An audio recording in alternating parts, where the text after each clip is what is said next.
Welcome to Rajesh మహిళా సేన. నేను రాజేశ్వరి పిల్లారి శెట్టి, జనసేన సిటీ అధికార ప్రతినిధి, కాకినాడ. అయితే రాజకీయ వినీలాకాశంలో మెరుపుల్లా మెరిసి, ఉరుముల్లా ఉరిమి, పిడుగుల్లా గర్జించి, ఉల్కల్లా రాలిపెడిపోయారని చెప్పొచ్చు కళ్యాణ్ దిలీప్ సుంకర, రాజేష్ మహాసేన వంటి వారు. నేను నేరుగా కళ్యాణ్ దిలీప్ సుంకర గారితోనే మాట్లాడతాను. అమ్మ, మీరు అద్భుతమైన వాగ్దాటి, అనర్గళంగా మాట్లాడే నైపుణ్యం, అసువుగా మాట్లాడే నైపుణ్యం కలిగిన వ్యక్తి. అంతేకాకుండా మీకు అదనంగా లా సబ్జెక్ట్లో కూడా నాలెడ్జ్ ఉంది. అయితే మీరు పవన్ కళ్యాణ్ మీద మీకు అత్యంత ప్రేమాభిమానాలు ఉన్నాయని, ఆయన దేవుడిగా ఆరాధిస్తానని పేర్కోవడం మాకు తెలుసు. అలాగే జనసేన మీద కూడా పవన్ కళ్యాణ్ గారి మీద ఉన్న ప్రేమాభిమానాలను ప్రదర్శిస్తూ ఆ పార్టీకి వరకు మీ గొంతుని గళాన్ని కూడా వినిపించారు. అయితే అదే ప్రేమాభిమానాలని, అదే మీ యొక్క ఎఫిషియెంట్ గళాన్ని కూడా మీరు రాష్ట్ర ప్రయోజనాలకి జనసేన ద్వారా వినియోగించి, రాష్ట్ర ప్రయోజనాలు కాపాడడానికి ఉపయోగించి ఈ ఎన్నికల వరకు కూడా ఉండి దాన్ని సద్వినియోగం చేసుకుని ఉంటే మీరు తారాపథంలో దూసుకుని వెలిగిపోయి ఉండేవారు. అయితే అందుకు భిన్నంగా కళ్యాణ్ దిలీప్ సుంకర గారు మీరు మీ యొక్క సామాజిక అభిప్రాయాల్ని, రాజకీయ అభిప్రాయాల్ని సమ్మిళితం చేస్తూ దాన్ని జనసేన పార్టీకి ఆపాదిస్తూ, అందుకు అనుగుణంగానే జనసేన పార్టీ దాని అధినాయకులు కూడా నిర్ణయాలు తీసుకోవాలన్నట్లుగా మీ అభిప్రాయాన్ని వెలుబుచ్చడం, జనసేనాని పవన్ కళ్యాణ్ గారు మన చంద్రబాబు నాయుడు గారితో పొత్తు పెట్టుకోవడం విషయంలో అయితేనేమి, సీట్ల సర్దుబాటు విషయంలో అయితేనేమి, ఆయన నిర్ణయాల్ని మీరు ప్రశ్నించడం లేదా అది నచ్చక మీరు విమర్శించడం, అలగడం, ఇటువంటి కార్యక్రమాలు చేశారు. అయితే మీరు గమనించండి, గ్రహించండి విషయం ఏమిటి అంటే, పవన్ కళ్యాణ్ గారు ఎప్పుడు కూడా ఒక్క కులానికి సంబంధించిన వ్యక్తి కాదు. కాపుల యొక్క ప్రయోజనాలని మరియు కాపులకి కమ్మలకి ఉండే ఆ అనైక్యత వాతావరణాన్ని లేదా గతంలో జరిగిన విషయాన్ని దృష్టిలో పెట్టుకుని ఆ రెండు కులాలు కూడా ఎప్పటికీ కలవని మీరు భావించి, అందుకు అనుగుణంగా మీరు జనసేన ఆ పార్టీ నడుచుకోవాలన్నట్లుగా మీరు వెలిబుచ్చిన అభిప్రాయాల్ని ఆయన అన్యాపదంగానే ఖండిస్తూ, ఎవరైతే నా నిర్ణయాలకి అనుసరించి ముందుకు మద్దతు ఇస్తూ సాగుతారో వారి నాతో ఉండండి అనేసి, అవసరం లేని వాళ్ళు తప్పుకోమని కూడా ఆయన ముక్త కంఠంతో ఆయన సెలవిచ్చిన సంగతి మాకు తెలుసు. దీనికి కారణం ఆయన ఏ ఒక్క కులానికి చెందిన వ్యక్తిగా ముద్ర పడడం కానీ భావించడం కానీ జరగకుండా ఉండడం. దానికి కారణం ఏమిటంటే, ఆయన రాష్ట్రాన్ని ప్రేమించారు, రాష్ట్ర ప్రజల్ని ప్రేమించారు, నా రాష్ట్రం బాగుండాలని భావించారు. కాబట్టే ఆయన వ్యక్తిగతంగా కూడా నేనే సీఎంగా ఉండాలా, లేదా నేనే అధికారంలో ఉండాలా, నేను ఇన్ని సీట్లు తీసుకోవాలా అన్న ఏవి కూడా పక్కన పెట్టి ఈ నియంత పాలనని అంతమొందించాలన్న ఉద్దేశంతో ఆయన తీసుకున్న నిర్ణయం రాష్ట్ర మీద, రాష్ట్ర ప్రజల మీద ఉన్న ప్రేమకు నిదర్శనం. కాబట్టే ప్రజలు ఆయన్ని గౌరవించారు, అభిమానించారు, నెత్తిన పెట్టుకున్నారు. ఈ క్రమంలో పవన్ కళ్యాణ్ గారు చంద్రబాబు నాయుడు గారితో, తెలుగుదేశంతో పొత్తు పెట్టుకుని ఒక్క ఓటు కూడా వ్యతిరేక ఓటు వైసీపీకి చేరకూడదని నిర్ణయం తీసుకుని ఆయన ప్రకటించినప్పుడు మరి చాలా కొద్ది మంది తమ యొక్క భిన్నాభిప్రాయాలను వ్యక్తం చేసినప్పుడు, చిన్న చిన్న తగాదాలు జరిగిన వాటిని మీరు పెద్దవి చేస్తూ, గోరంతో కొండతలు చేస్తూ మీరు వీడియో చేయడం జరిగింది. ఇటువంటి తగాదాలు, అనేక గొడవలు ఇంకా ముందుకు చాలా జరుగుతూనే ఉంటాయని మీరు వ్యాఖ్యానించడం జరిగింది.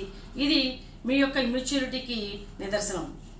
మీరు అటువంటి బాధ్యతారహితంగా వ్యవహరించడమే కాకుండా, చంద్రబాబు నాయుడు గారు అరెస్ట్ అయిన సమయంలో కూడా మీరు వ్యవస్థల్ని తమ యొక్క అదుపులోకి తీసుకున్నట్లుగా మీరు చంద్రబాబు నాయుడు గారిని కామెంట్ చేస్తూ, నీవు నేర్పిన విద్యే నీరజాక్ష అని కామెంట్లు చేస్తూ మీరు ఒక వీడియో చేయడం జరిగింది.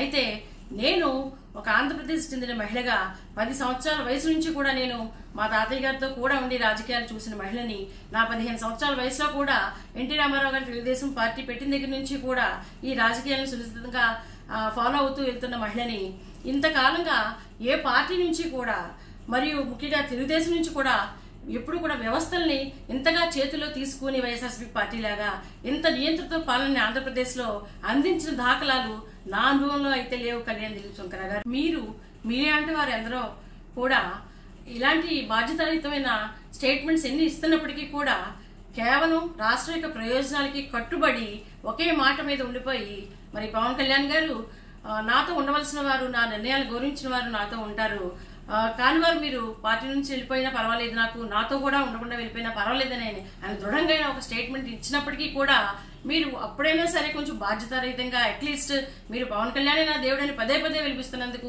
ఆయన మీద అభిమానంతోనైనా లేదు అంటే ఒక బాధ్యతాయుత ఆంధ్రప్రదేశ్ రాష్ట్ర పౌరుడిగా అయినా మీరు రాష్ట్ర ప్రయోజనాల గురించి ఆలోచించిన వ్యక్తి అయినట్లయితే మీరు ఇటువంటి బాధ్యతారహితంగా మాట్లాడే పని చేసి ఉండేవారు కాదు. అయితే మీరు చాలా తెలివిగా చెప్పాను అనుకున్నారో, చాలా అందంగా చెప్పాను అనుకున్నారో తెలియదు.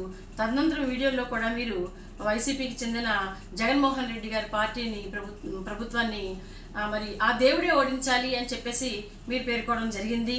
నిజంగానే ధర్మ సంస్థాపనార్థం సంభవామి యుగే అని మేము నమ్ముతున్నాం. ఆ దేవుడే ఓడించాడు.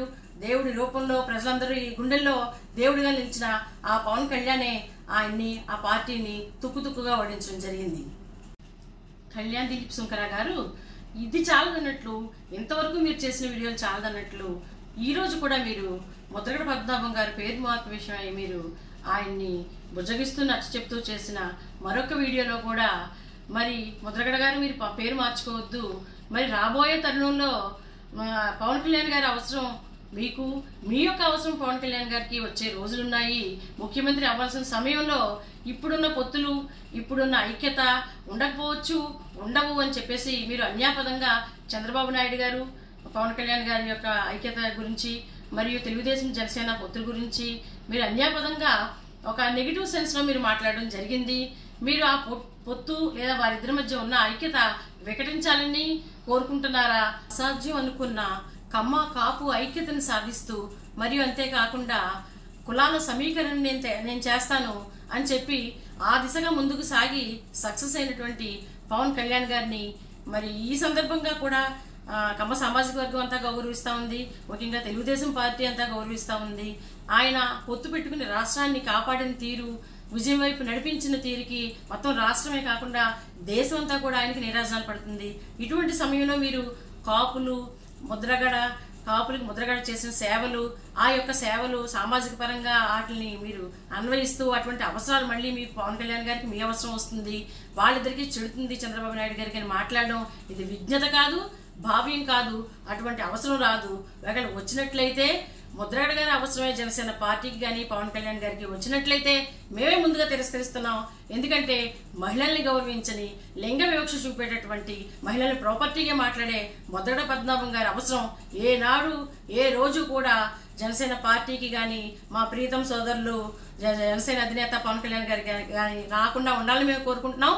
రాదని కూడా ముమ్మాటికి మేము తెలియజేస్తా ఉన్నాం. ఈ సందర్భంగా అవసరమైన సమయంలో విపత్కర పరిస్థితుల్లో తెలుగుదేశంకి చంద్రబాబు నాయుడు గారికి బాసటగా అండగా నిలిచి ఇచ్చిన సహాయాన్ని తెలుగుదేశం పార్టీ వారు, చంద్రబాబు నాయుడు గారు మనసులో ఉంచుకున్నారు. అదేవిధంగా జనసేన నాయకుడు ఇచ్చిన సందేశాన్ని జన సైనికులు కూడా వాళ్ళు సొంతం చేసుకుని ఆ దిశగా ఆయన చెప్పిన విధంగా ఎక్కడా కూడా ఓట్లు చేయకుండా ఓటు ట్రాన్స్ఫర్మేషన్ అయ్యేలాగా ఇద్దరు కూడా ఒకరికొకరు సహకరించుకుని తెలుగుదేశం పార్టీ జనసేన తెలుగుదేశం పార్టీలు ఇద్దరు కూడా ఉభయలు కూడా పరస్పరం సహకరించుకుంటూ ఈ అఖండమైన భారీ విజయాన్ని సాధించారు. ఈ సందర్భంగా కులాల మధ్యన ఐక్యతే కాకుండా రాష్ట్రం కోసం ప్రజలందరూ కూడా నడుము కడతారు. జనసేన వంటి వారు చెప్పిన సందేశాలని ఆచరించుకుంటూ ముందుకు వెళ్తారని ఆంధ్రప్రదేశ్ ప్రజానీకం తెలియజేసింది. కాబట్టి రాబోయే కాలంలో మలై పవనాలు వీస్తాయి, చంద్రకిరణాలు ప్రసరిస్తాయి. ఆంధ్రప్రదేశ్ మీద నవ్యాంధ్రప్రదేశ్, స్వర్ణాంధ్రప్రదేశ్ రూపొందుతుంది. మరి భవిష్యత్తులో అటువంటి పరిపాలన కోసం మేమందరం కూడా వెన్నంటి జనసేన అధినాయకుడు పవన్ కళ్యాణ్ గారి వెంట, చంద్రబాబు నాయుడు గారి వెంట నడిచి మద్దతుతో మేము సహకరిస్తాము, మా సాయశక్తిలా కృషి చేస్తాము. కాబట్టి కులాలను రెచ్చగొట్టే విధంగాను మీరు బాధ్యతారహితంగాను ఎటువంటి స్టేట్మెంట్స్ ఇవ్వకండి. కళ్యాణ్ దిలీప్ సుంకరా గారు ఇక్కడితో ఇది ఆపండి. Please like, share, subscribe Raji's మహిళా సేన. Thank you.